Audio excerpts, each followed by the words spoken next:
So this is the first program of IAP Trivandrum in the new year, and we have eminent experts in the subject: Santhosh Kumar sir, Prathap Chandran sir, Dr. Sheeja, and Meena madam. So I, on behalf of all of you, I welcome everyone. And why again immunization? Because every year we conduct sessions on immunization, more than even once a year. So why is it so? Because there is always a resistance to this most important public health tool in the history of medicine, that is immunization. And it's because the man which is seen in this picture, who is on the right, is more familiar to our public, and they listen to him than the doctor pediatrician, Dr. P.N. Pisharadi or Dr. Shimna Assis. And we should also engage in a dialogue with the people. And for that, we have to empower ourselves. And that is the reason for this panel discussion. And this is from the NFHS 4 data.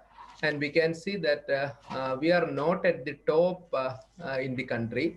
There are many states having a better coverage of immunization than us. So there are miles to go for us also.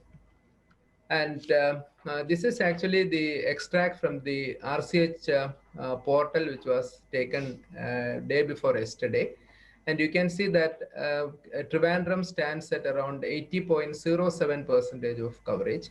And all of us should remember that during COVID, we had a whole time low of 45% during the second month of COVID lockdown.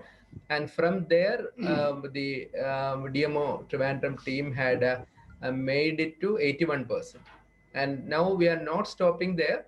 A team IAP under the leadership of Santhosh Kumar sir and Praveen is joining the team with Kavajam, and the target is 100%.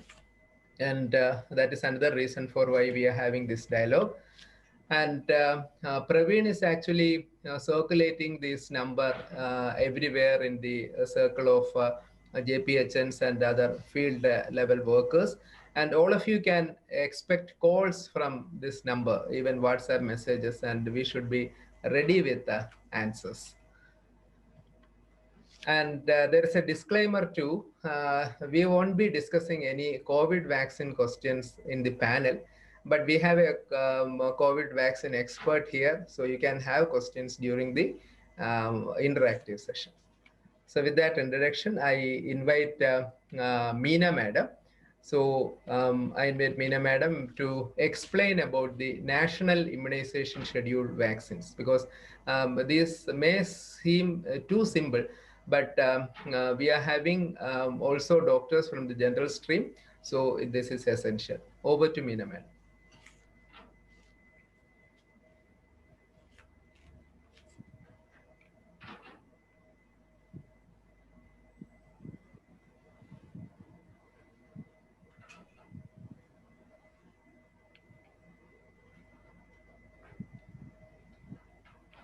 Madam? Can you hear me now? Yes, audible. Okay. According to the national immunization schedule, vaccination begins right from birth. The three vaccines which are given at birth are BCG to prevent severe forms of tuberculosis, hepatitis B, the birth dose, and oral drops, the 0 dose. BCG is given as an intradermal injection, 0.05 ml in the left upper arm as an intradermal injection. It can be given catch-up up to 1 year of age. Hepatitis B, the birth dose, is given to prevent mother-to-child transmission of hepatitis B, and it has to be given within 24 hours of birth. It's not counted as a birth dose. This is given intramuscularly in the lateral side of the mid-thigh on the left side. And the oral polio drops are given this at birth. And if it is not given at birth, it can be given within the first 15 days. 2 drops are given orally. Once a baby goes home, he returns again at 6 weeks of age for the next vaccination. At 6 weeks, at 10 weeks and 14 weeks, the vaccines given in the national immunization schedule are oral polio drops are given. 2 drops are given orally. An IM injection, pentavalent injection is given at 6, 10, and 14 weeks. It includes diphtheria, pertussis, tetanus, hepatitis B, and H influenza B. These are the 5 diseases which is prevented by the pentavalent vaccine. 3 doses are given at 6 weeks of age, 10 weeks of age, and 14 weeks of age. Catch-up vaccination, if it is not given, then can be started up to 1 year of age. 0.5 ml is given as an intramuscular injection in the anterolateral side of the left mid-thigh. The next vaccine that is given is the fractional injectable polio vaccine. This is said to be fractional because one vial is 0.5 ml and a fraction 0.1 ml is given as an intradermal dose in the RAM. 2 doses are given at 6 and 14 weeks of age. So an intradermal injection of IPV is given 2 doses at 6 and 14 weeks of age. The Rotavirus, this is given 3 doses at 6, 10, and 14 weeks, and this is given as an oral vaccine. 5 drops are given orally. Another vaccine that is given when the child comes at 6 weeks is the pneumococcal vaccine. We do not have it in Kerala, but there are 5 states, North Indian states, where the pneumococcal vaccine is given to prevent pneumococcal pneumonia. 2 doses are given at 6 and 14 weeks, and a booster dose is given 9 months of age. The pneumococcal vaccine is also given intramuscularly. The left leg, the left anterolateral pneumococcal vaccine is given in the right anterolateral thigh. So 6, 10, and 14 weeks, they have 2 injections, 2 drops, and an intradermal injection. The child again returns at 9 months of age when the child is given a measles containing vaccine, either the MR vaccine containing measles and rubella, or preferably the MMR vaccine, which is measles, mumps, and rubella. This can be, if this dose is not given for any reason, it can be given up to 5 years of age. This is a subcutaneous injection and given in the right upper arm. Japanese encephalitis vaccine is given in the government schedule in Thiruvananthapuram, Alappuzha, and Malappuram districts. 1 dose is given between 9 and 12 months of age. At 9 months of age, vitamin A, though not exactly a vaccine, it is also needed for immunity and for prevention of nutritional deficiency of vitamin A causing blindness. So that is also started at 9 months of age. After 9 months, a child again returns at 1.5 years when another dose of measles containing vaccine, either MR or preferably MMR, is given, and the DPT, the diphtheria, pertussis, tetanus booster, along with oral polio drops, is given at 1.5 years. At 5 years, again DPT and oral polio drops are given. The next vaccination is at 10 years and 15 years when injection TT is given. This completes the national immunization schedule for a child.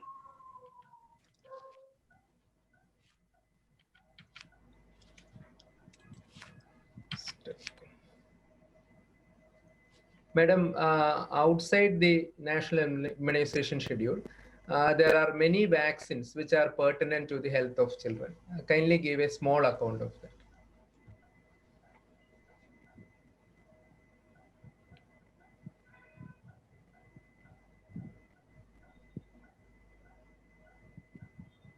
Can you hear me?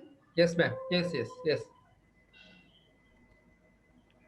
Beyond the national immunization schedule, there are several diseases that can be prevented by vaccination. The Indian Academy of Pediatrics recommends that all children also receive the Varicella vaccine, which is a chickenpox vaccine started after 1 year of age, and 2 doses are given at an interval of 3 months. A typhoid conjugate vaccine, a single dose after 1 year of age, can be given to prevent typhoid. Hepatitis A vaccine, 2 doses are given after 1 year of age to prevent hepatitis A virus infection. Influenza vaccine can be started after 6 months of age. It is a yearly vaccine which has to be repeated. The meningococcal vaccine can be started after 9 months of age. 2 doses are given 3 months apart. Instead of the TT or the TD vaccine, which is given at 10 years, the IAP recommends that the Tdap booster may be used instead of TT at 10 years of age. The human papilloma virus vaccine, the HPV vaccine, is recommended for girls over the age of 10 years to prevent cervical cancer. These are the other vaccines that are recommended for healthy children in India. So, Indian Academy of Pediatrics year after year bring out new guidelines regarding immunization. So the last update had come in November 2020. So we have Dr. Sheeja Sugunan to enlighten us on what is new in the new guideline. That is the most recent guideline of IAP. So in the new guideline, now the IAP recommends an extra dose of polio vaccine, that is as IPV, at 4 to 6 years of age. That is with your second booster of DPT. And there is also re-emphasis on the importance of IPV in the primary immunization schedule, in the way that now the IAP is recommending IPV at 6, 10, and 14 weeks in the IM mode. But there is also this thing that if the patient cannot afford IPV, they have to be referred to the government sector to take bivalent OPV with fractional dose of IPV at 6 and 14 weeks. That means there is importance both for IPV as well as OPV. And the preferred timing for the second dose of varicella is 3 to 6 months after the first dose. And there's a uniform dosing schedule. Earlier, we used to have influenza vaccine in a dose of 0.25 ml for babies between 6 months to 36 months. And those above 36 months, we used to give 0.5 ml. So now it is a uniform schedule. But presently, only 2 vaccine companies have been licensed for this uniform schedule. But other vaccine companies will also come with the uniform schedule. So can you explain why the new recommendation of IPV at 5 years? Okay, the reason what the IAP gives as recommending for IPV at 5 years is that the antibody titers wane by 5 years of age, and that is why you are recommending an IPV at 5 years of age. A little controversial topic because antibody levels do not always predict the duration of immunity. There may be cell-mediated immunity, or there may be anamnestic reactions, there may be memory cells coming together, but that is the concept why it was recommended. But there are other 2 reasons also to go for an IPV at 5 years, because studies from India itself has shown that whenever there is a polio virus infection, 60% of asymptomatic viral shedding occur in persons who are more than 5 years of age. But here again, there is a caveat. Viral shedding is going to be less with OPV rather than with IPV. But definitely it will be lesser compared to a population which does not have enough antibody titer. And another thing is that with nowadays, the newer studies or the newer incidence of polio disease is showing that there are many patients who are getting infected above 5 years of age. And above 5 years of age, the disease severity as well as mortality is higher. So taking that into account, it is a welcome addition of a polio vaccine at 5 years of age. I would not really say that go for an IPV. IPV is preferable because all the 3 serotypes are there. If it is not there, then OPV addition will also be a welcome addition at 5 years. But again, there is a little bit of controversy because we should also know that WHO as well as the CDC usually recommends only total of 4 doses of IPV. And fortunately or unfortunately, the present schedule that the IAP is promoting has 5 doses of IPV. So when there is a little crunch of IPV, whether this kind of a schedule is fully welcome, there is a doubt. But still the message is it was a good idea to go ahead and give a polio vaccine at 5 years of age for a protection for the higher age groups. Then coming to the next 2 vaccines, that is the why is the, I think the next slide you can go to, why is the rationale for varicella second dose. We all know that varicella, the second dose is taken 3 months after the first dose. Here, regarding varicella vaccine, you must have come across a lot of patients who come to you with the disease even after being vaccinated. So here it is important because usually in a live vaccine, we say that the second dose is for those who have not seroconverted in the first. Because sometimes when you give like the measles vaccine at 9 months, only 85% people will be protected. You have 15% who are unprotected. When you give the second dose, 95% will be protected. But somehow in varicella, the first dose in fact acts as a priming dose. The second dose leads to 10-fold increase in the GMT of antibody titer. So it is important for the second dose. Another point is that varicella is still not a part of the routine immunization in India. So that is why do not wait for the second dose of varicella till 5 years of age because you may land up having a breakthrough varicella. So if you plan to give a varicella vaccine, chickenpox vaccine, give it at 2 doses at 3 months interval.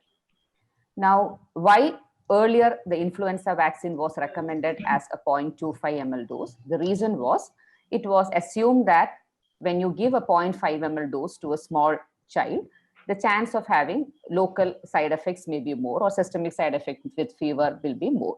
But newer studies have shown that using 0.5 ml does not increase the reactogenicity or does not hamper the protective efficacy also. So to avoid the confusion, now many of the countries have also gone for a uniform. That is the reason for a uniform schedule for influenza. Thank you. So regarding polio vaccine, there are many confusions. Like the science is telling something, the logistics is telling something other. So what is your opinion regarding the best strategy for polio, that end polio game or surveillance against polio in our country? Okay, that's a slightly tricky question, but let us have a look at what is happening the world over regarding the polio scenario. The 2016 was a very golden year because that was the time we really thought of taking out the type 2. We shifted to the bivalent OPV. We introduced the IPV. But unfortunately, during 2016, only 3 countries were reporting VDPVs. And there were only 5 cases of VDPV. But now in 2020, we have 24 countries reporting circulating VDPV. There are more than 800 cases. And also there's a significant, there are, compared to the 2016, you are definitely having more number of type 1 VDPV cases also. So now for us to understand which is the best method or which is the best polio vaccine strategy, we need to know what exactly the VDPV is. Because last year, I think we had around 138 wild polio virus cases, and all these 138 cases were reported from Pakistan and Afghanistan. So only 2 countries are reporting wild polio virus. Unfortunately, both these countries are very close to India, especially Pakistan, and from there importation is a high probability. Now coming to VDPV, VDPV is now spreading from one country to another. Rather than remaining localized to one country, you are seeing a spread also. So what exactly is VDPV? We need to understand, next slide, Riaz. We need to understand that VDPV is as virulent as a wild polio virus. So how does a vaccine-derived polio virus happen?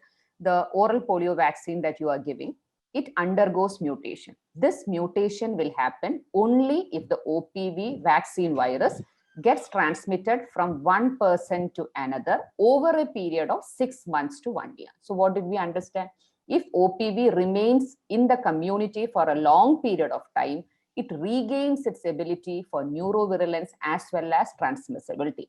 This OPV will remain in the community for a long period of time only if in the community you have unimmunized people. So OPV causes VDPV and VDPV is prevented by OPV. But VDPV vaccine immunization, routine immunization has to be strengthened. That is very, very important. And unfortunately, we were expecting that we will be seeing VDPVs following the withdrawal of the type 2, but we did not expect the VDPV to spread so much and persist so much.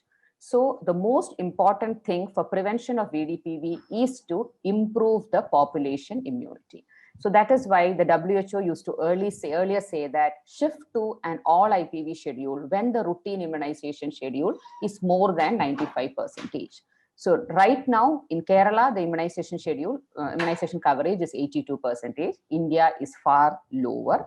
And we have 2 neighboring countries. So there is a risk of transportation. So there is a risk that VDPV will happen in India. The other point we need to understand is that the present OPV does not protect you against type 2 vaccine virus.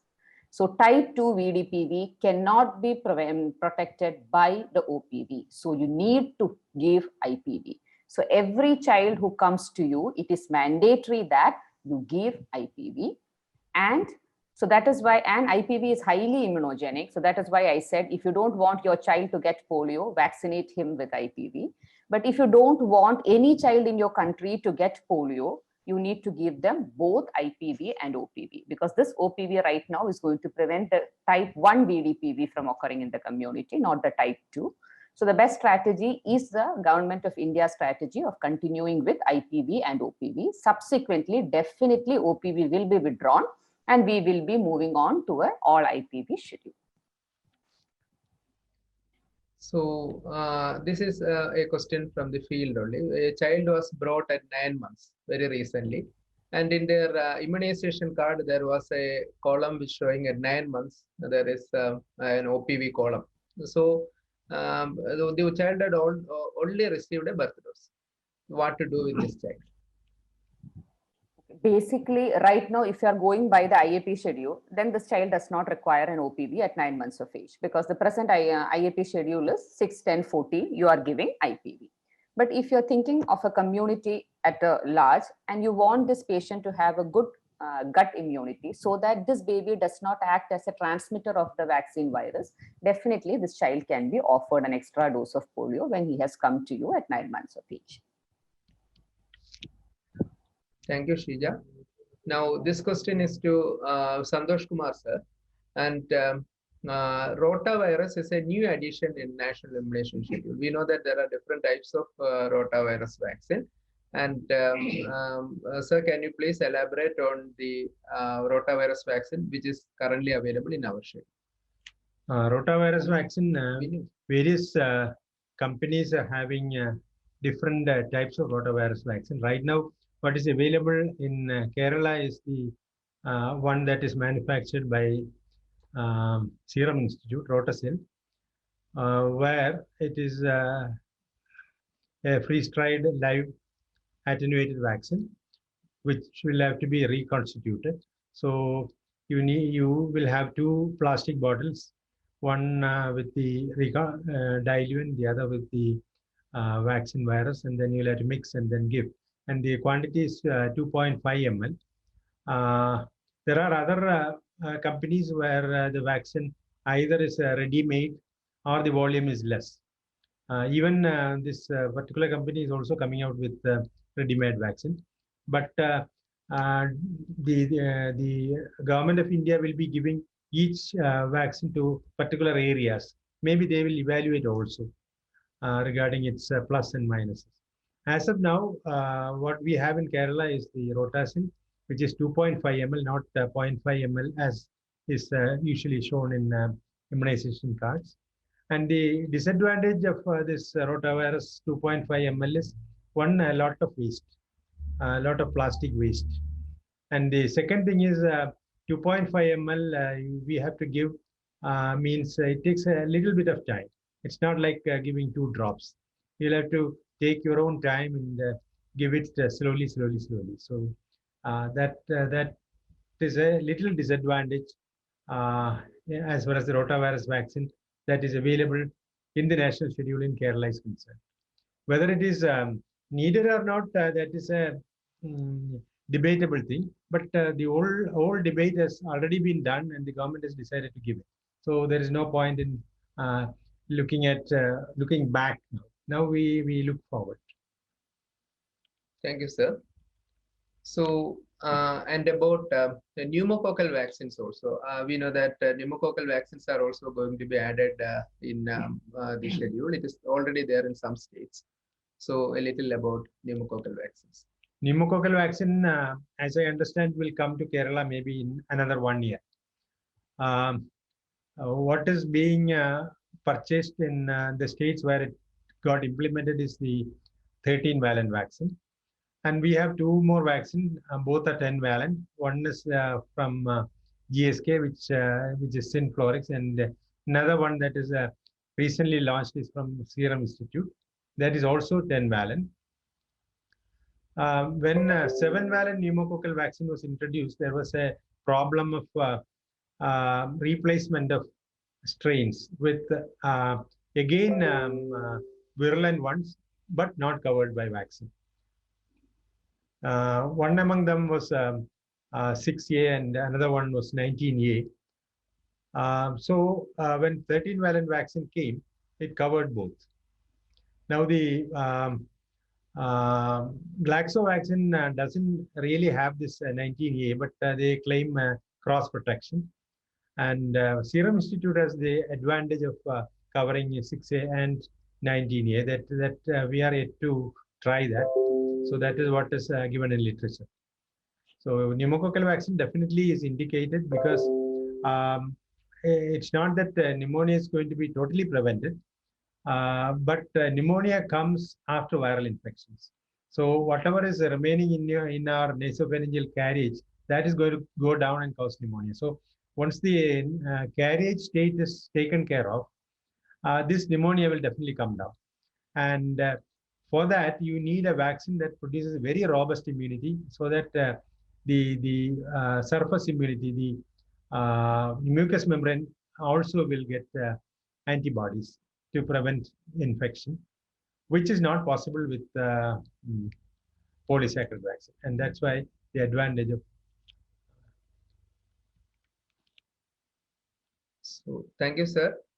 This is regarding surveillance of vaccine preventable diseases. We have our surveillance medical officer, WHO, Dr. Prathap Chandran with us. So kindly enlighten us on VPD surveillance. Good afternoon, good evening, everybody. Thank you, Dr. Riaz. At present, the major surveillance is happening for polio, which is AFP surveillance.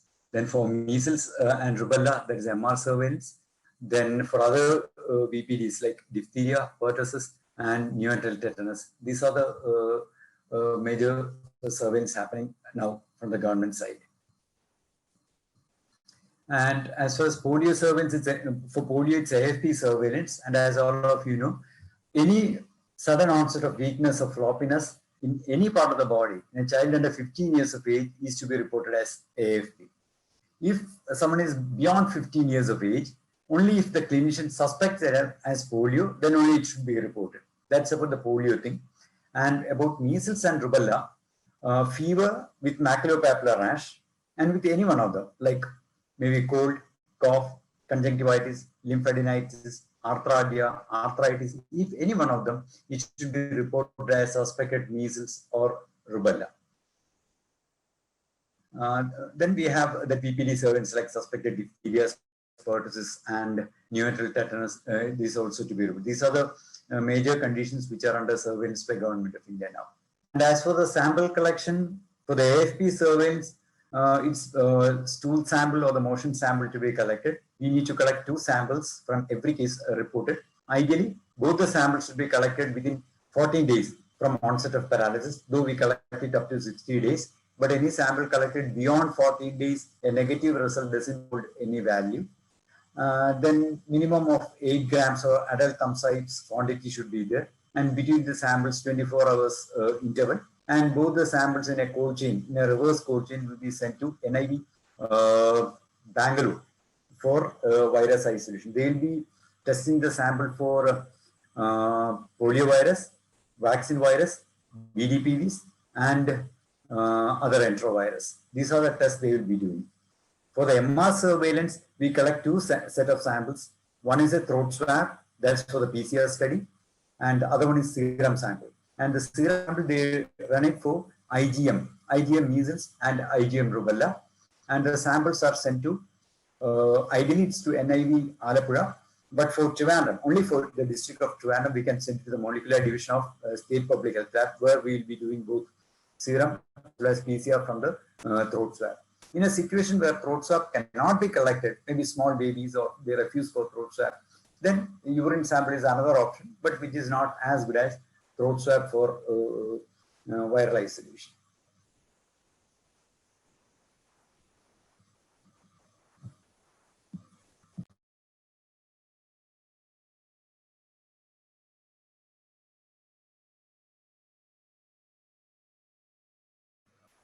Thank you, Dr. Riaz. Dr. Riaz, you are muted. You are muted. So this question is to Santhosh, sir.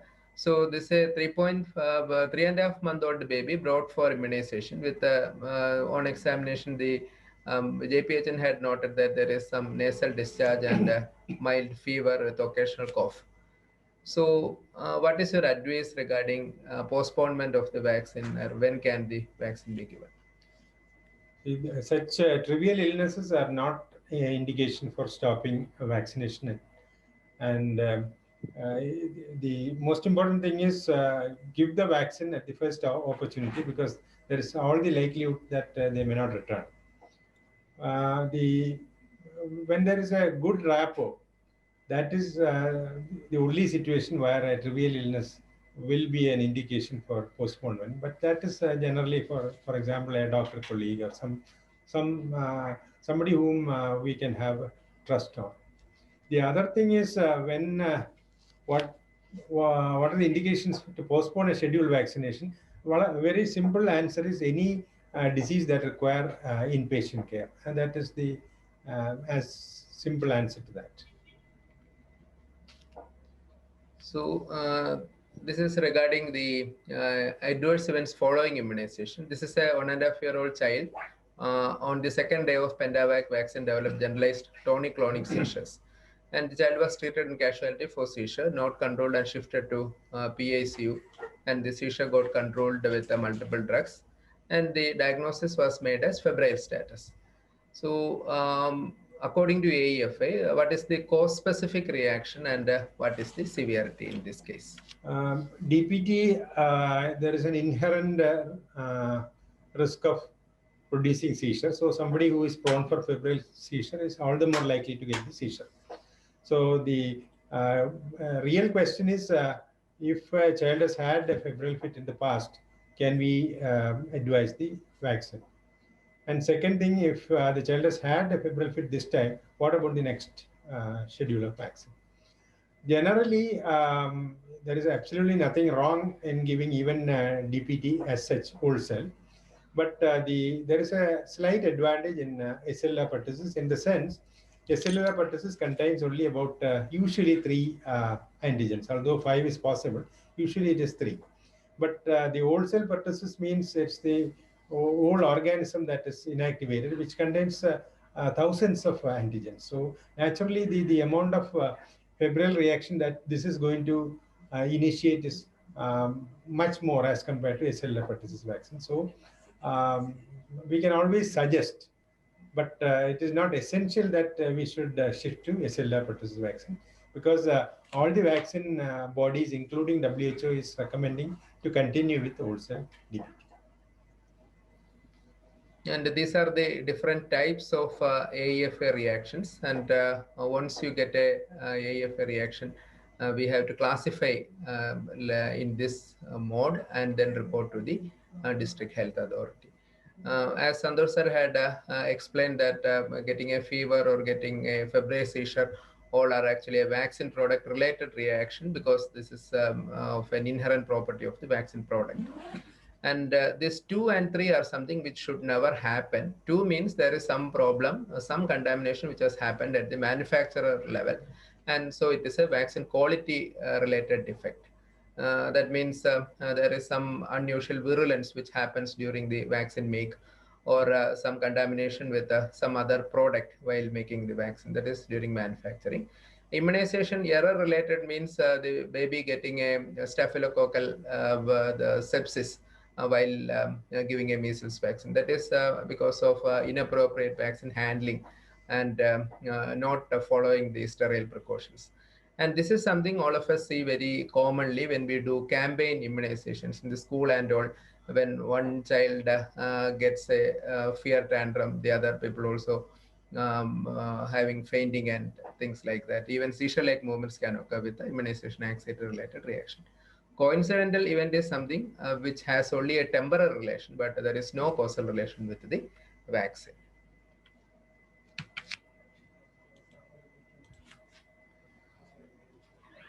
Yes. So this is how to classify the AEFA. It is basically we have to classify the mild, serious, and severe reactions. So just remember that these are the most severe ones. That is any reaction which results in death, requires inpatient hospitalization, which results in persistent or significant disability. And when there is a cluster means there are more than multiple cases. Even if the mild cases are happening in multiple numbers, then it is a severe one. The importance of this classification is both the serious and severe reactions should be reported within 48 hours, while the mild ones can be reported during the weekly report, that is after within 1 week. So this question is like this child, a 6-year-old, developed an erythematous rashes after 6 months, and the lab finding showed thrombocytopenia. No other cell lines were affected. No evidence of malignancy. The mother Googled and attributed it to the MR vaccination. So she's telling the thrombocytopenia can occur after MR vaccination. So what is your opinion and what action will you take? Will you report it as AEFI? It's actually too long. We do not expect a thrombocytopenia 6 months later after MR vaccine. Maybe within the first month or so is okay. So it appears something like a typical ITP only. But the important thing about this is somebody who was thrombocytopenic, for example, ITP, when we are discharging, we will possibly withhold MR or MMR vaccine for the next 1 month, not to add to the thrombocytopenia. Thank you, sir. So, 10-year-old girl fainted following administration of TT vaccine as part of school immunization, and she improved with the supportive care. I think many of you who have attended the MR campaign have seen this problem, and this is not an anaphylaxis, but this is only a immunization anxiety-related reaction. So this question is to Meena madam. This baby was brought, this 2-month-old baby was brought with complaints of swelling in left axilla. How to manage? Madam, unmute it. When a child appears with an isolated axillary lymphadenitis, particularly on the left side, the most common thing we should be thinking of is a BCG adenitis. It appears as an isolated, it can be axillary, it can also be cervical or supraclavicular lymph node on the same side of the BCG vaccination. It can appear any time within the first year. It is usually non-suppurative. All that is needed is to reassure the patient that it will regress spontaneously. But occasionally suppuration can occur and the swelling can increase in size. 30 to 80% cases of BCG adenitis goes in for suppuration. Then needle aspiration can be done to prevent rupture and formation of a large ulcer. Also, if there is a multi-loculation or it is matted or the abscess reforms after needle aspiration, then surgical excision of the whole node is done. IND is never done. There is no role for anti-tuberculous treatment, and there is no role for MAN2 test. The MAN2 test will not help to differentiate between actual TB disease lymphadenitis and BCG lymphadenitis. All that is needed is to reassure that this swelling will regress spontaneously. Thank you, madam.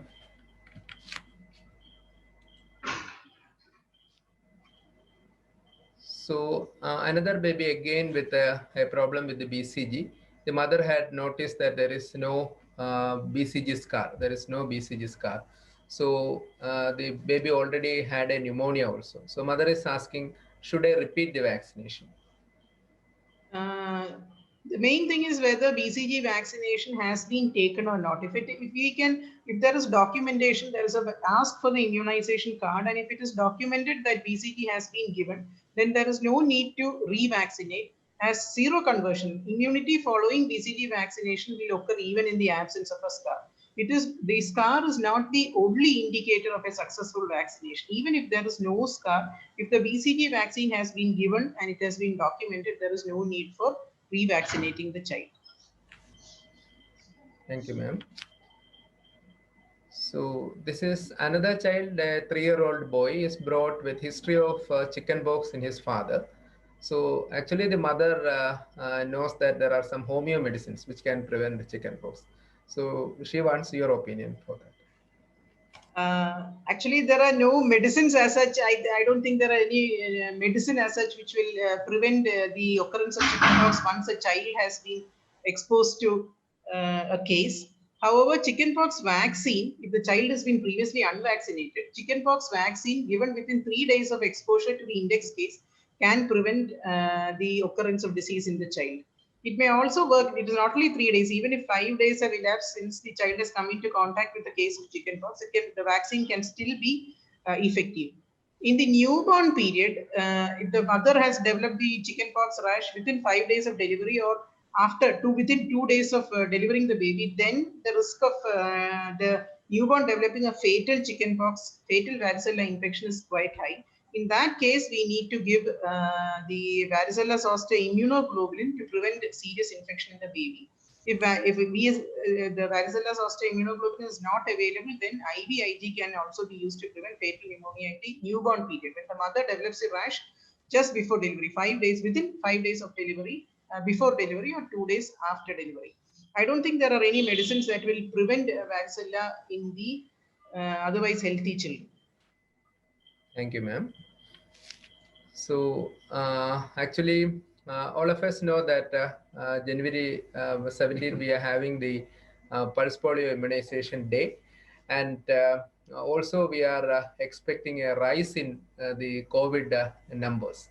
So how to do the campaign safely during the time of COVID? Prathap Chandran sir will enlighten us. Over to sir. Thank you, Dr. Riaz. As you very rightly said, pulse polio or NID we are doing for such a long time, from maybe 1995 we are doing this, so it's a routine activity. But this time it's special because we are doing this immunization during the time of COVID.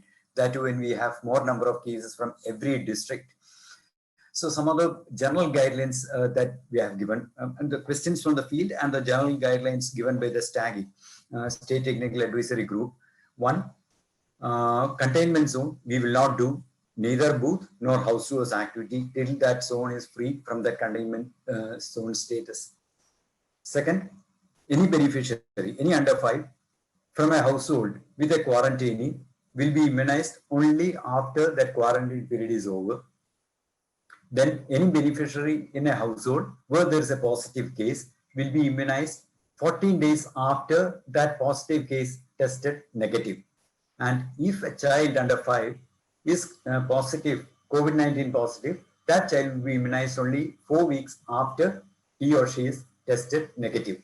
These are some of the general guidelines as for immunization of under 5.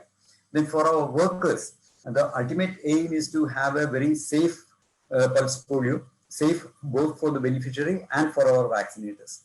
So some of the general guidelines that we have given to the our health workers: one, always wear surgical mask, gloves, and sanitize their hands after each child being vaccinated. And the vaccinator, they should wear the shield also. That's one thing. And second, there should not be any crowding in the booth, and whoever comes to the booth, they should also wear mask. Then third,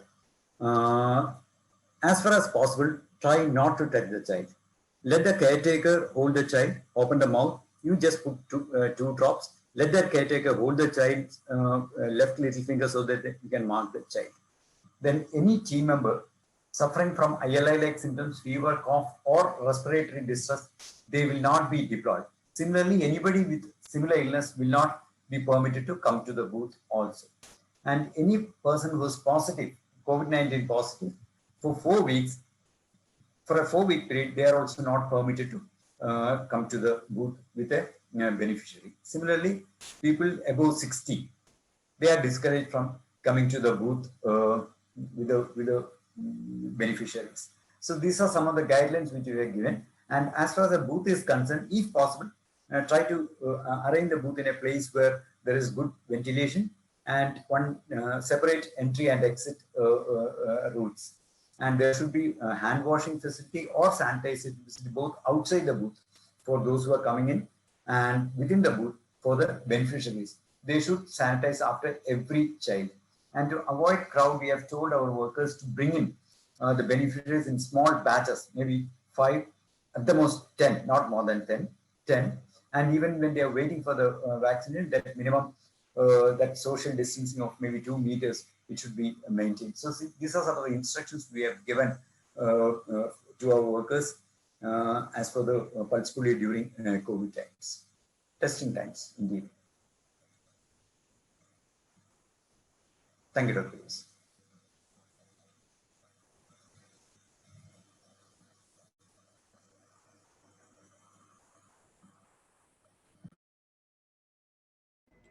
Like sir had very clearly explained, this is a testing time, but strengthening the routine immunization as well as a PPI is very important during this time, because we all know that there was a dip in the routine immunization coverage. And as Dr. Sheeja explained, there is a risk of importing of polio from other places also. So hope we will have a very safe pulse polio around in our place. Thank you, sir. Thank you for enlightening us. Now, this is again due to fear of corona, this baby has missed some vaccines. There is a 1.5 kg who was a preterm discharged on postnatal day 16. BCG and OPB were given.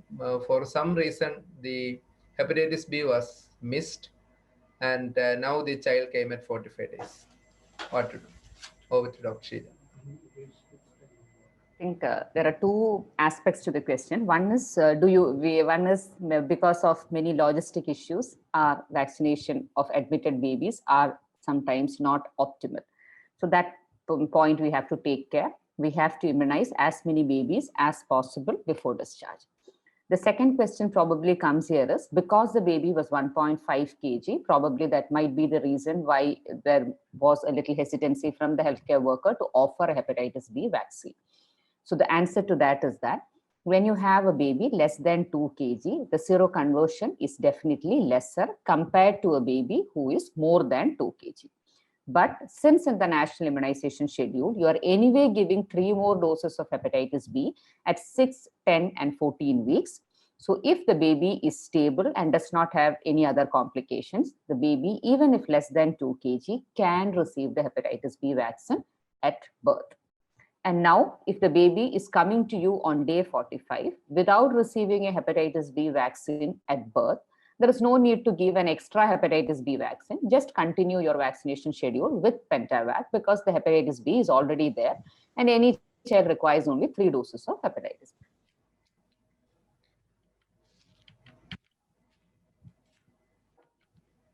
So as Dr. Praveen is rolling out this catch-up campaign, the most of the questions will be regarding unvaccinated child, what to do.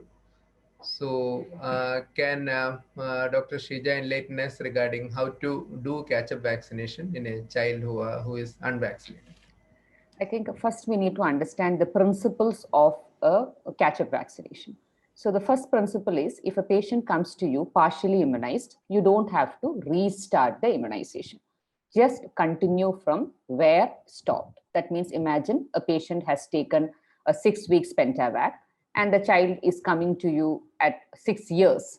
You again don't have to start with 3 doses of DPT. You need to give only 3 doses of pertussis and tetanus containing vaccine. So you are just starting from not 3 doses, 2 more doses. So you don't have to restart, just continue from where it has been stopped, irrespective of the interval between the doses.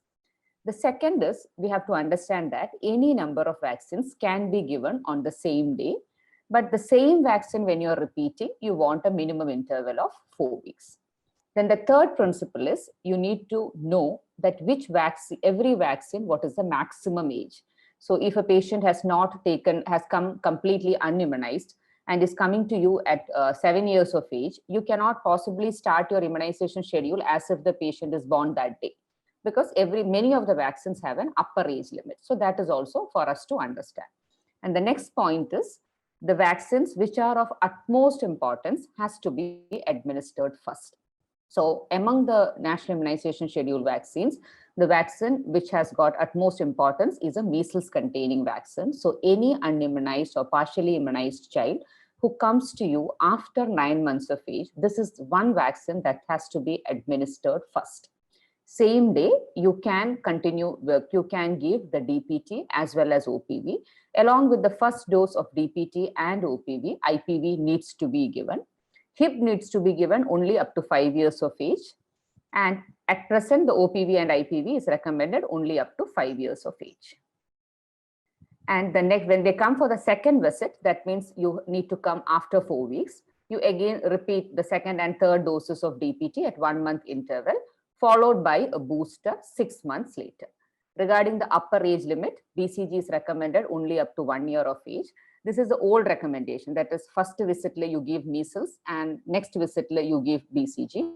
But now the newer studies have found that there is no interaction between BCG and OPV. So if you want, you can give BCG and OPV in the first visit itself. If you want to separate, then give measles in the first visit and give BCG in the second visit, provided the child is less than 1 year of age. DPT is recommended only up to 7 years of age. Beyond 7 years of age, if the patient comes, the options you have is either you can give TD or you can give Tdap, that is capital D, T followed by small d, A and P if you're working in the private sector, because Tdap is currently not available in the government sector. And the subsequent doses can be Tdap or TD.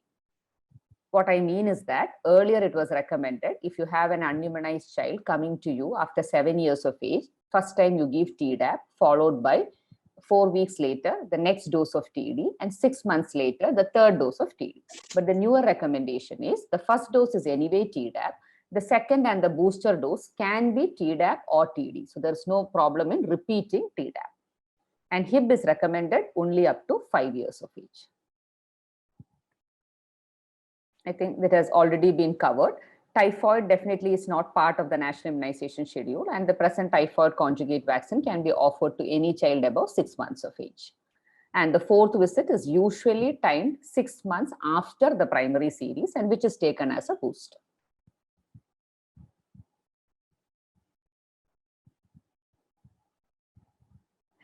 I think the catch-up vaccination schedule may have doubts or confusion. You can put up in the chat box. I'll try to answer that. Thank you, Sheeja. And this is regarding the counting of the days between vaccines. So this baby has received Pentavac 2 on February 15, is brought for Penta 3 on March 13.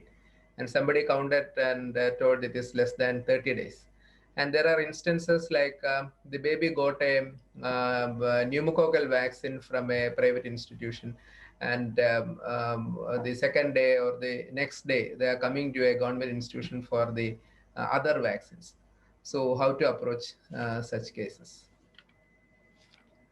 This is a very important, I would take Riaz's second question first rather than the first question first, because that's of more importance. That is, a patient has received one vaccine from one institute and the patient is coming to you for a different vaccine next day or 1 week later.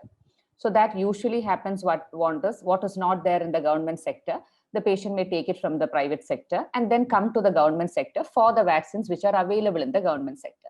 Now what happens is many times these patients are refused vaccination, telling that between these two vaccines, there is no 4 weeks gap. So you need to come after 4 weeks. No, that's a completely non-scientific way of answering. We need to understand, as far as skilled vaccines are considered, if the same vaccine is repeated, you need to have 4 weeks gap. If it is a different vaccine, there is no need for a 4-week gap.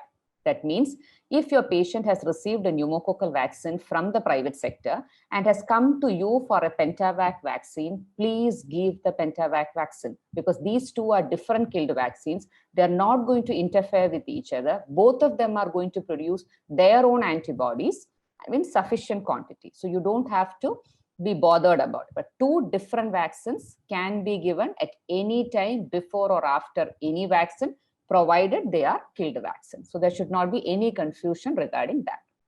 Now coming to this question, that is, when the same vaccine's second dose the patient is coming, ideally a 4 weeks gap should be there. So if you're taking a Pentavac on this month 6, you want to take the Pentavac next month 6 or any time after 6. That is, you want it to be at least having a 4 weeks gap. But technically speaking, the interval between the two doses can be as short as 24 days, but not less than 24 days. So it's not exactly 28 days. It can be as short as 24 days. If it is lesser than 24 days, the second dose is not counted. So as far as possible, keep a 4 weeks gap. The longer the interval between the doses, better is the immunogenicity. Appa same vaccine aanengil 1 masam gap, alle 24 days gap. Different vaccine aanengil gap in avisham illa. You can give vaccines on adjacent days or adjacent weeks, no problem with that. Thank you, Sheeja. That was very clear. Then So there are many children whom we are discharging from after COVID infection. So how long we should wait? How long we should wait? Actually, COVID being a new disease, we are not clear on this. But going by other viral infections, any serious illness, as we said, is a contraindication. So suppose somebody got admitted for COVID and then got discharged, then definitely is not going to be immunized till the quarantine period is over. So that is for sure. But if you want, we can give a 1 month gap, because any serious viral infections which depresses immune system, even that, for example, measles, even there you give not more than 30 days. So we will put that 4-week gap as a safe interval before a vaccine is other vaccines are given, until we have further evidence. Thank you, sir. Then we know that this typhoid and hepatitis A vaccines are available. So regarding the essentiality, practically whom we should ask these to be taken, because it is not available in the government sector. So Santhosh sir is asking Sheeja to answer the question. Can answer. And basically, I think sir can answer your comments on essentiality. I would say that because these are waterborne diseases, definitely children, when they are exposed to that, they can get the vaccine. So right now, definitely when you're sending your child, so it is a vaccine I would recommend for adolescents joining hostels, joining for professional colleges, definitely take this vaccine. Otherwise also the routine vaccination, it can be offered anytime after 6 months, especially the typhoid conjugate vaccine has come. Earlier, we were not recommending the typhoid vaccine much because it was the typhoid polysaccharide vaccine, where the chance of protection, if vaccine efficacy was only 70%, you needed a revaccination every 3 years. And we know that most of the polysaccharide vaccines, when you go for revaccination, it is a hyper-responsiveness. So there is no need, no reason to believe that typhoid revaccination will not cause a hyper-responsive. So that was why typhoid vaccine was not initially promoted by us. But right now, because we have a typhoid conjugate vaccine, it can definitely be offered to patients who can afford it. Regarding hepatitis A vaccine, earlier recommendation was that if you have an older child, you check for the hepatitis A seroconversion and then decide whether the vaccine is to be given or not. But whenever you have checked for the seroconversion, especially in Kerala, you have found that hepatitis A seroconversion is not high because our hygiene status is better. The chance of children, younger children getting hepatitis A is less. So give hepatitis vaccine to those affordable at 1 year of age and 6 months of age. And those who want to take a catch-up vaccine later, anytime in adolescence, I would say that go ahead and give. There is no need to check for a seroconversion. Question Dr. Sheeja to take up that question, basically because from administrative point, the question was asked, like the introduction of typhoid vaccine in schedule, for which the reply given was we want pneumococcal vaccine first and typhoid much later, because we are not seeing that much of typhoid disease now in Kerala. Even in contacts, we are not having multiple household people coming with typhoid. Regarding hepatitis A vaccine, the live vaccine and the other one, the difference is now not very obvious. I mean, the price difference is not very obvious because the price of live vaccine is actually higher now. And whether just one dose is enough is also now open to question. So that's why I just wanted Sheeja to tell us about what about that, whether single dose is okay or you want another dose. Anything more to add, Sheeja? Sir, definitely many people were very much fascinated by the live vaccine of hepatitis A. I would say there is nothing to choose between the two because the killed vaccine has been around for a long time and it has proven its immunogenicity. So the killed vaccine is good. Live vaccine, nothing to say against it. Live vaccines also, the immunogenicity is good. But regarding single dose, sir parnadupole, single dose, I wouldn't really say that single dose is enough. If you go to the IAP immunization book, you will realize that the chapter on hepatitis A mentions hepatitis A live vaccine as 2 doses, and the schedule mentions it's at a single dose. So most of the live vaccines, when we started as MBBS students, were single doses, have all become 2 doses now, be it measles, be it varicella. So I expect that hepatitis A live vaccine also subsequently will become a 2-dose vaccine. So nothing to choose between the two. Thank you, Sheeja. And regarding this surveillance, most of us report the VPDs to our surveillance officer. And what happens in the field after a VPD report? Over to our Prathap. Thank you, Dr. Riaz. Again, 2 things do happen whenever a case is reported. One, management of the case, wherever the child is. If it's in the hospital, they will manage. If it's in the field, the health workers or the medical office, the PHC concerned, they will manage the case. That's one part of it. Second, for the community, that's the most important part as far as public health is concerned. The most important thing what we do is contact tracking and line listing of that particular case, all the contacts of that case. Second, we do active case search for additional cases in that village, ward, or hostel, or wherever it is. And third, take possible preventive steps by timely intervention, like maybe outbreak response immunization, what we do in AFP cases or in diphtheria cases, or chemoprophylaxis, again for diphtherial contacts or pertussis contacts, then isolation of cases. Then most important thing, generate an awareness in the community, not only to the general public, even to the medical officers. For example, if a medical officer, he knows that there is a diphtherial case in that particular locality, the next time when someone comes with a sore throat, he will not start prescribing something without looking at the throat. So that awareness among the community as well as among our professions, these are some of the main activities that we do whenever a VPD case is reported. Thank you, sir. So it is very important to report all the VPDs because there are many things which has to be done in the community. Thank you, sir. So how to report, sir? Yeah, the most important thing is the minute you get a case or even a suspected case of any of these VPDs, please do report immediately to your concerned district RCH officer or to the SMO directly. Because for sample collection, we do have some time frame for each of these VPDs. Some of them within maybe 7 days, we need to collect the sample. For some of them, we need to collect it maybe within 14 days. For diphtheria, at the earliest, we need to collect the sample so that we can prevent spread of that condition. So reporting immediately helps us in collecting the sample in time. That's one thing. And if the case is admitted in your hospital, help us or support us in collecting the sample. If you're treating someone as an OP case, just tell them, okay, somebody will come to your place and they need sample. Even for giving stool samples, sometimes patients hesitate when our team goes to their household, unless the treating physician tells them to do so. So these are some of the things we need from every clinician for this public health activity. And for Trivandrum, RCH officer is Dr.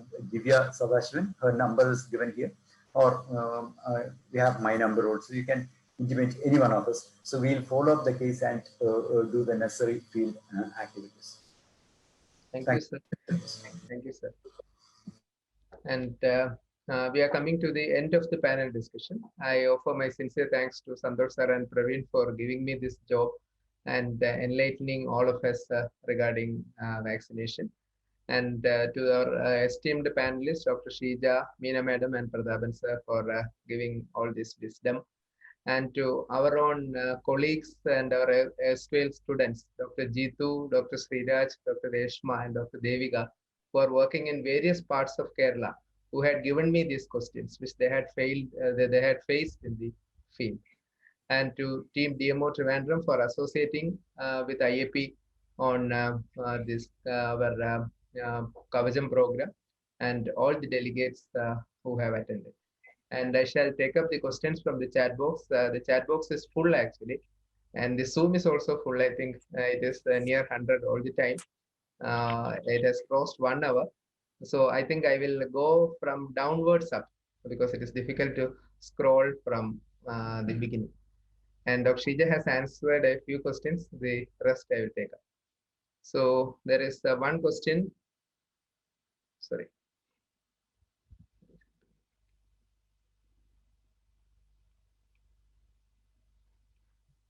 So there is a yes. There is a 8.5-month-old baby who gets measles, confirmed measles, PCR positive. Should he be given MR vaccine? If yes, why?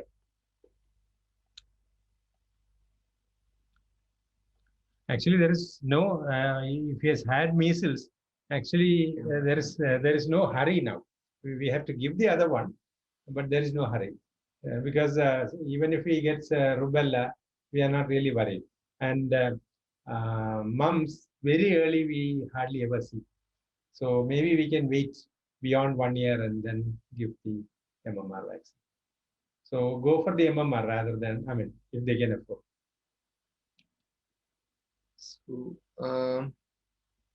Dr. Anand had a question. Can we give birth dose BCG, OPV, hepatitis B if mother is COVID positive without knowing newborn COVID status?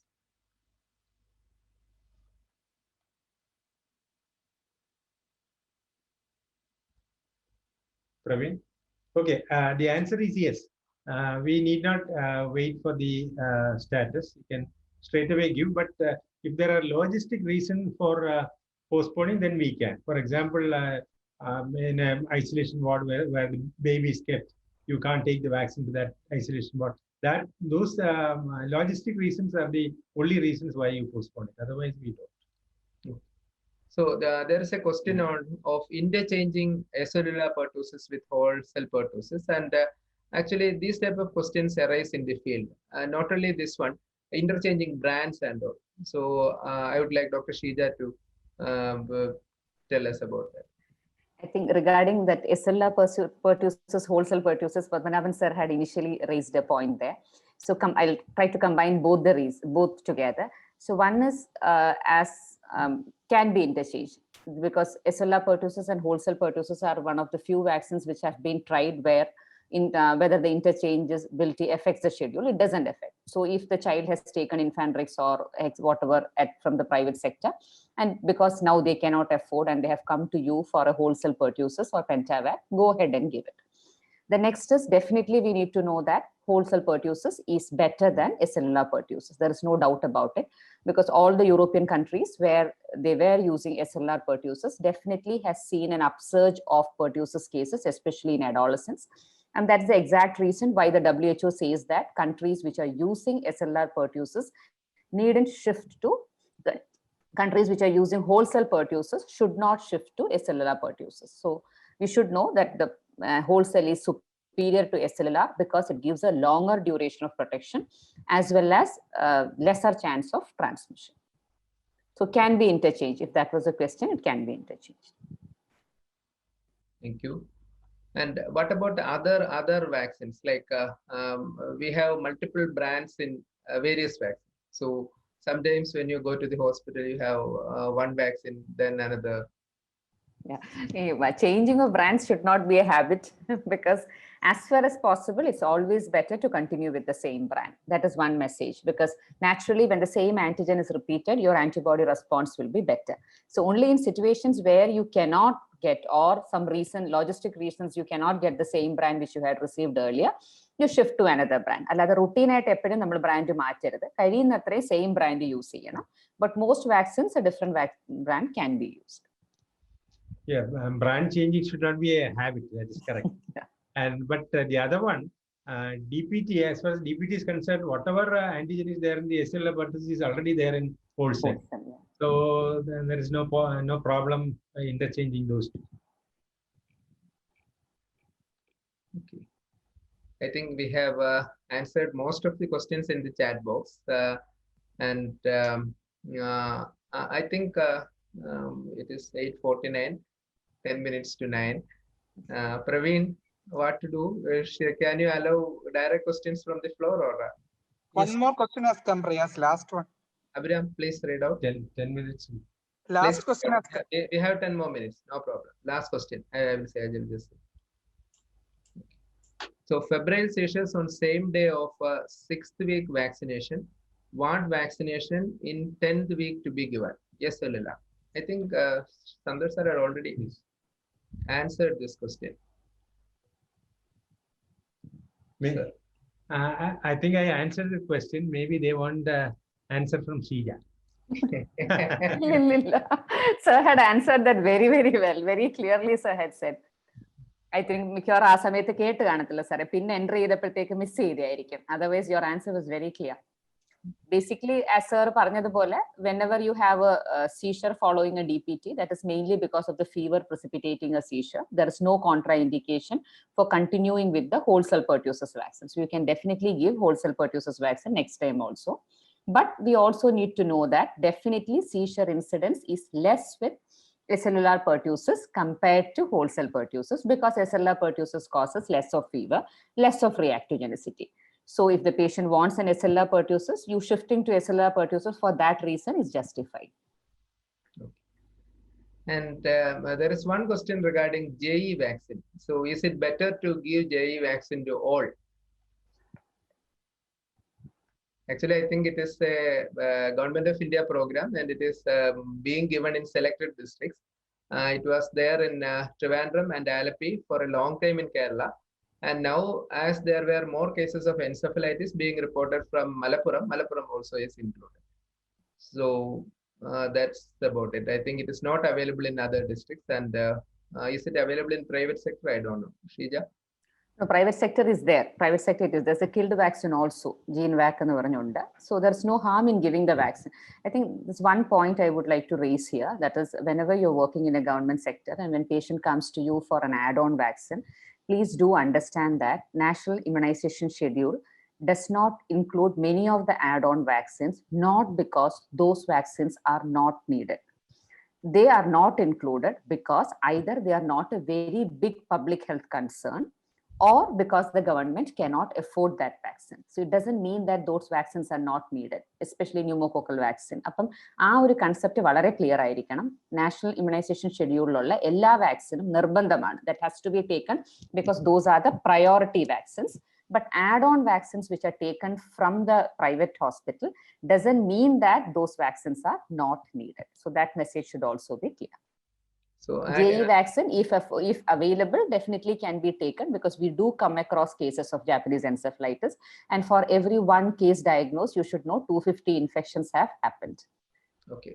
Manifest asymptomatic infections are much, much more. അപ്പോൾ ഒരു case diagnose ചെയ്യുമ്പോൾ തന്നെ കമ്മ്യൂണിറ്റിയിൽ 250 പേർക്ക് JE virus infection വന്നിരുന്നു എന്നാണ് നമ്മൾ മനസ്സിലാക്കുന്നത്. That is very important because in the group, WhatsApp group also, there was one question whether we were getting cases of JB. Yeah, so we do get once in a while, not very commonly, but this is the reason. One uri case vandalum, it is important. Number of doses of JE vaccine, because we started with 1 dose and then in UP they made it 2 and then advised us to take 2, but we persisted with 1. So suppose you are giving it in private, the killed vaccine, how many doses? Usually 2 doses, 3 months apart. Live vaccine also, we are supposed to give 2 doses, but we are still sticking on with a single dose. I think Kerala is the only state which is giving 1 dose. Yeah, single dose, yes. Because even now in fact, JE, some of Assam and all, adult immunization has been recommended because they are finding a shift in JE from children to adult. So that has also been included in certain districts in Assam. And regarding giving vaccines outside the NIS, actually, we can take our SAT model itself, because in our immunization clinic, all the vaccines are available, the government vaccines as well as the other vaccines. So that can be followed in all hospitals, because vaccination is the right of any child, and whatever is possible, we can. And I think we have a few more minutes. I would request our secretary and who is taking care of the COVID vaccine distribution and all in the district to just say a few sentences regarding how this is going to be done. And our SMO also is here because everybody is very curious. I think Prathap sir will be the person to tell about the COVID vaccine. Sir, Prathap sir.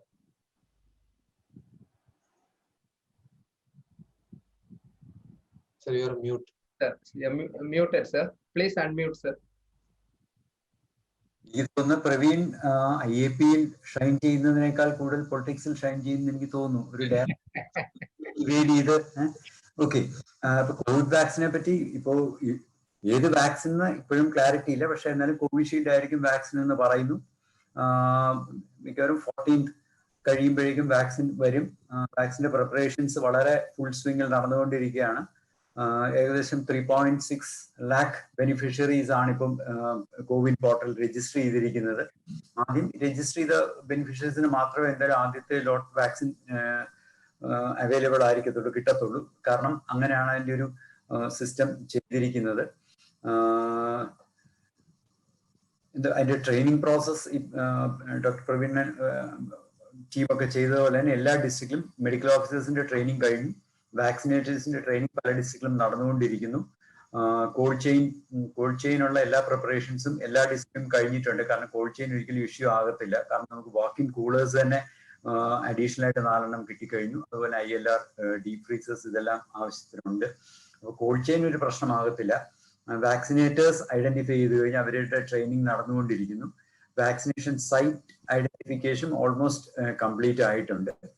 ഇനിയും vaccine വരിക എന്നുള്ളതാണ്. പക്ഷെ ഏറ്റവും വലിയ challenge എന്ന് പറയുന്നത് ഈ പറഞ്ഞ റൂമേഴ്സും മിസ്ഇൻഫർമേഷനുമാണ്. ഓൾറെഡി വാട്സപ്പ് ഗ്രൂപ്പിൽ എല്ലാവർക്കും തുടങ്ങിയിട്ടുണ്ട് ആ വാക്സിൻ എടുത്താൽ ഉണ്ടാകുന്ന പ്രശ്നങ്ങളെ കുറിച്ചും വാക്സിനെ പറ്റിയും അങ്ങനെ ഒത്തിരി കോൺട്രവേഴ്സി ഓൾറെഡി തുടങ്ങിയിട്ടുണ്ട്. ആ ഒരു റൂമറിനെ എങ്ങനെ ബൈപ്പാസ് ചെയ്യാൻ പറ്റും? നമ്മുടെ MR ക്യാമ്പയിൻ നമ്മൾ കണ്ടതുപോലെ തന്നെ MR ക്യാമ്പയിൻ ഇത്രയും വർഷം ഉപയോഗിച്ചിരുന്നൊരു വാക്സിൻ ആയിട്ട് പോലും പല ഡിസ്ട്രിക്റ്റിലും നമ്മൾ ഒത്തിരി സ്ട്രഗിൾ ചെയ്യേണ്ടി വന്നു ആൾക്കാരെ കൺവിൻസ് ചെയ്യാനും വാക്സിൻ അവരെ കൊണ്ട് എടുപ്പിക്കാനും വേണ്ടി. ഇതൊരു പുതിയ വാക്സിൻ ആണ്. അപ്പൊ അതുകൊണ്ട് തന്നെ അതിൻ്റെതായ പ്രശ്നങ്ങളുണ്ട്.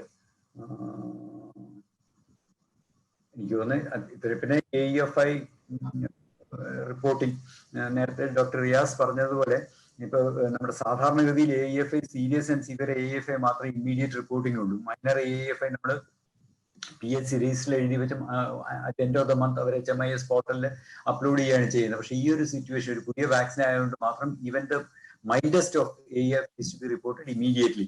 Within 30 minutes ആണെങ്കിൽ ആ വാക്സിനേഷൻ ടീം തന്നെ അത് എൻറ്റർ ചെയ്യണം. അത് 30 minutes കഴിഞ്ഞ് വരികയാണെങ്കിൽ അത് ഡിസ്ട്രിക്ട് നോഡൽ ഓഫീസർ അല്ലെങ്കിൽ ഡിസ്ട്രിക്ട് RCH ഓഫീസറിന്റെ റെസ്പോൺസിബിലിറ്റിയാണ്. അത് അന്ന് തന്നെ അത് AEF റിപ്പോർട്ട് ചെയ്യാന്നുള്ളത്. കാരണം ഒരു പുതിയ വാക്സിൻ ആയതുകൊണ്ട് തന്നെ even the slightest of reactions or അലജ് reactions അത് ഇൻവെസ്റ്റിഗേറ്റ് ചെയ്യേണ്ടതുണ്ട് എന്നുള്ളത് കൊണ്ട് തന്നെ ഇത്രയൊക്കെയാണെന്ന് തോന്നുന്നു കോവിഡ് വാക്സിനെ പറ്റി ഇപ്പൊ നമുക്കുള്ളൊരു അറിവ്. കൂടുതൽ വാക്സിൻ വരുമ്പോൾ അല്ല, എനിക്ക് തോന്നുന്നു ഇതിൽ നമ്മള് ആളുകളെ വാക്സിനേറ്റ് ചെയ്യിക്കാനായിട്ട് ഓടി നടക്കേണ്ട കാര്യമില്ല. Let them decide whether to take vaccine or not. അപ്പോൾ അത് അത്രയ്ക്കുള്ള വാക്സിൻ നമുക്ക് ഉണ്ടാവുള്ളൂ. അപ്പൊ ഇതില് ഈ പറഞ്ഞ മാതിരി ഭാരത് ബയോടെക്കിന് നേരത്തെ ഒരു ബാഡ് നെയിം ഉണ്ടായിട്ടുണ്ടല്ലോ, അതുകൊണ്ടുള്ള ഒരു ക്വറിയാണ് ആ പറയുന്നത്. പക്ഷേ ആസ് ഓഫ് നൗ ഈ 2 വാക്സിൻ നോക്കിക്കഴിഞ്ഞാൽ that Covaxin is A killed vaccine. The other one is ഒരു വെക്ടർ ലൈവായിട്ടുള്ളതാണ്. സോ എന്തെങ്കിലും പ്രശ്നം ഉണ്ടെങ്കിൽ കൂടുതൽ പ്രശ്നം ഉണ്ടാവാൻ സാധ്യത ശരിക്കും പറഞ്ഞാൽ കോവിഷീൽഡിനാണ്. ബട്ട് കോവിഷീൽഡിന് ഡേറ്റ ഉണ്ട്. ബ്രസീലിൽ നിന്ന് UK നിന്ന് ഡേറ്റ ഉണ്ട്. മറ്റേതിന് ഡേറ്റ ഇല്ല. അപ്പൊ ഡേറ്റ ഇല്ലാതെ കൊടുക്കാമോ എന്ന് ചോദിച്ചു കഴിഞ്ഞാൽ എമർജൻസി യൂസിനാണ് നമ്മൾ പറയുന്നത്. നമുക്ക് ഇപ്പൊ എനിക്കൊരു എമർജൻസി ഉണ്ടോന്ന് I am to decide. If I think I have an emergency then I will take vaccine. That's exactly the point. അല്ലാതെ ഇതിപ്പോ എല്ലാവരെയും നമ്മൾ MR എടുക്കും പോലെ എല്ലാവരെയും നമ്മൾ പ്രൊമോട്ട് ചെയ്ത് എടുപ്പിക്കുക എന്നുള്ളത് നമ്മുടെ ഇമ്മീഡിയറ്റ് എയിമേ അല്ല. അപ്പോൾ ഇതൊരു പർട്ടിക്കുലർ പേഴ്സണെ സംബന്ധിച്ച് ഒരു എമർജൻസി ആണെങ്കിൽ you can decide to take. അങ്ങനെ എടുക്കുമ്പോൾ ഈ രണ്ടിൽ ഏത് വാക്സിൻ ആയാലും എനിക്ക് എഫിക്കസി ചിലപ്പോൾ കാണുന്നില്ലായിരിക്കും, പക്ഷെ സേഫ്റ്റി എനിക്ക് തോന്നുന്ന ഒരു കിൽഡ് വാക്സിൻ ആണ് theoretically safe. Practically we do not know, but theoretically killed vaccine ഒരു ഡേഞ്ചർ വരേണ്ട കാര്യമില്ല. പക്ഷെ എഫിക്കസി ഉണ്ടാവുമോ എന്ന് ചോദിച്ചു കഴിഞ്ഞാൽ actually we do not know. പക്ഷെ എഫിക്കസി ഡേറ്റ ഇല്ലാതെ ഇത് കൊടുക്കാമോ എന്ന് ചോദിച്ചു കഴിഞ്ഞാൽ ഇപ്പൊ റെംഡെസിവിർ കൊടുക്കരുത് ഒരു കാര്യമില്ലാന്നാണ് WHO പറയുന്നത്. നമ്മൾ കൊടുത്തുകൊണ്ടേയിരിക്കുകയാണ് കോടിക്കണക്കിന് രൂപയ്ക്ക്. സോ നമ്മളെ ഒരേ കാര്യം തന്നെ 2 രീതിയിൽ ഇന്റർപ്രറ്റ് ചെയ്താൽ ശരിയാവില്ല. ഇപ്പോൾ ഹൈഡ്രോക്സിക്ലോറോക്വിൻ കൊടുക്കാനായാലും റെംഡെസിവിർ കൊടുക്കും. ഒന്നിനും എവിഡൻസ് ഇല്ലാതെ നമ്മൾ കൊടുത്തുകൊണ്ടേ ഇരിക്കുകയല്ലേ. അപ്പൊ എവിഡൻസ് ഇല്ലാതെ തന്നെയാണ് മറ്റതും കൊടുക്കാൻ ആക്ച്വലി ഉദ്ദേശിക്കുന്നത്. അത് എടുക്കണോ വേണ്ടേ എന്ന് പേഷ്യന്റ് ഡിസൈഡ് ചെയ്യട്ടെ. സോ നമ്മൾ ഈ നമ്മളെ പ്രൊമോട്ട് ചെയ്യാൻ പോകുമ്പോഴാണ് നമുക്ക് ഏതാണ്ട് ഗെയിൻ എന്നുള്ള രീതിയിൽ ഒരു റിയാക്ഷൻ വരുന്നത്. അത് വേണ്ട, ആൾക്കാർക്ക് വേണ്ടെങ്കിൽ എടുക്കണ്ട. കാരണം അത്രയ്ക്ക് വാക്സിനേ വരത്തുള്ളൂ. പിന്നെ സാറ് പറഞ്ഞ പോലെ ഈ കോവാക്സിന്, ഭാരത് ബയോടെക്കിന് വാക്സിൻ വേറെയും ചെറിയ പ്രശ്നമില്ല. ഇപ്പോൾ ഇതുവരെയുള്ള അവരുടെ റെക്കമെൻഡേഷൻ അനുസരിച്ച് അത് കൺസെന്റോടുകൂടി, അതായത് നമ്മൾ കൺസെന്റ് എഴുതി വാങ്ങിച്ചുകൊണ്ട് മാത്രമേ കോവാക്സിൻ കൊടുക്കാൻ പറ്റത്തുള്ളൂ. കോവിഷീൽഡ് അതില്ല, കോവിഷീൽഡ് വാക്സിനായിട്ട് തന്നെ കൊടുക്കും. പക്ഷെ അത് നമ്മളൊരു ട്രയലിന്റെ ഭാഗമാകുകയാണെന്നും എൻ്റെ അനുവാദത്തോടു കൂടി തന്നെ ഞാൻ ഈ വാക്സിൻ എടുക്കുകയാണെന്നും അങ്ങനെയൊക്കെ ഒരു ഇത് ചെയ്തുകൊണ്ട് ഇപ്പോഴത്തെ as of now guide line വെച്ച് അങ്ങനെയാണ് പറഞ്ഞിരിക്കുന്നത്. അതും വേറൊരു കൺസേൺ ആണ്.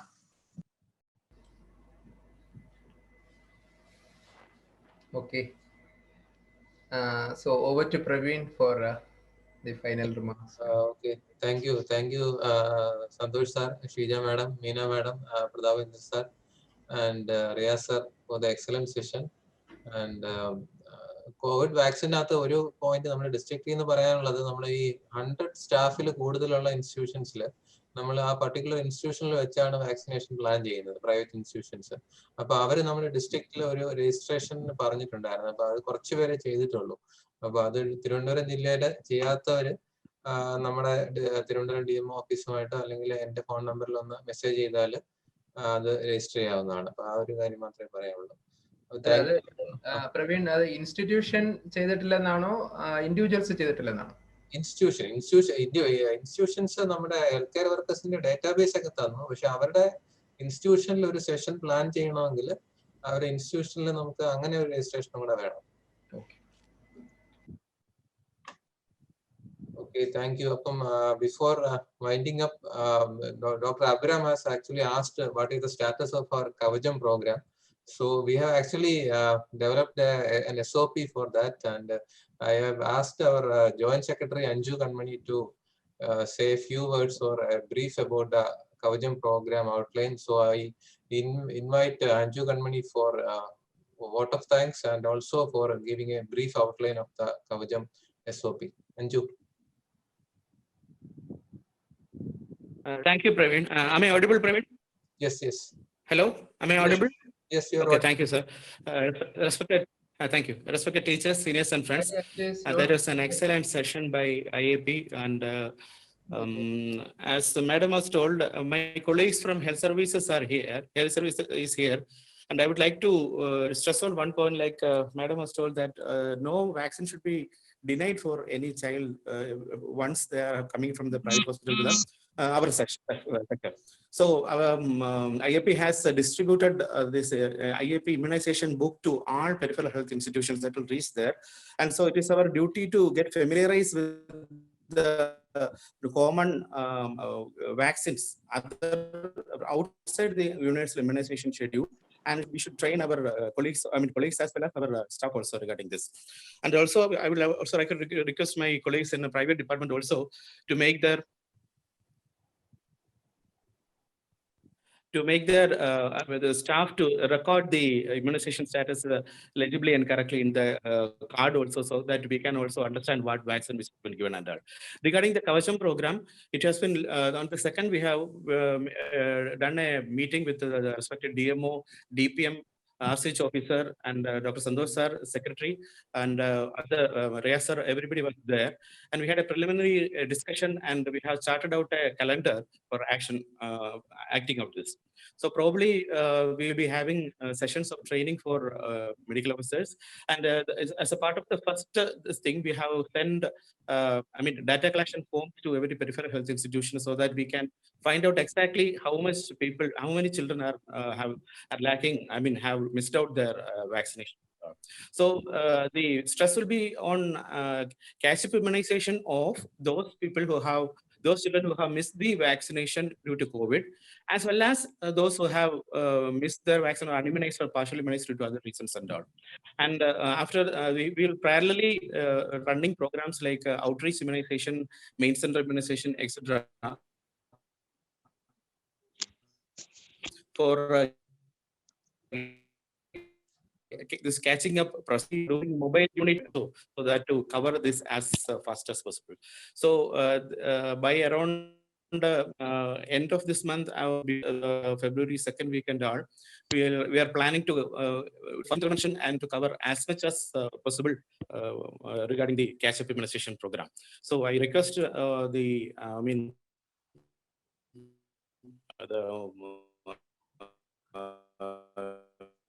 involvement of private as well as the government. So as pediatricians, we are facing this pulse polio immunization as well as this 100% immunization program right here. So